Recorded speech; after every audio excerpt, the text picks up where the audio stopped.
हर हर शंभु। ओम नमः शिवाय, ओम नमः शिवाय, ओम नमः शिवाय। आसतु आज आम पाठ करवा शिव पंचाक्षर स्तोत्र। शिव पंचाक्षर स्तोत्र पाठ करने द्वारा विभिन्न ग्रह दोषर मुक्ति मिलता है और आमको शिव भगवान आशीर्वाद प्राप्त होता है। तेणु आसतु आज पाठ करवा शिव पंचाक्षर स्तोत्र।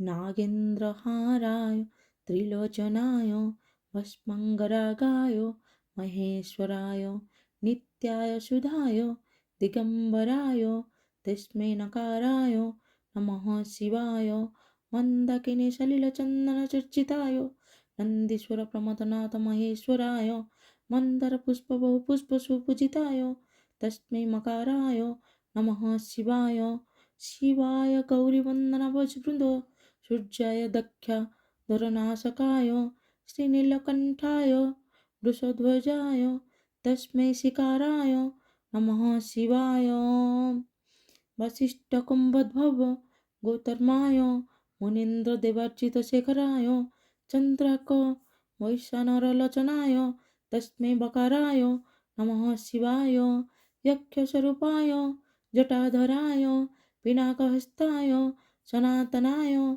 दिव्याय देवाय दिगंबराय तस्मै कराय नमः शिवाय पंचाक्षरमिदं पुण्यमपठि शिवसन्निधौ शिवलोकमाप्नोति शिवेन सह मोदते इति श्रीमच्छङ्कराचार्य विरचितं शिव पंचाक्षरस्तोत्रं संपूर्णम्।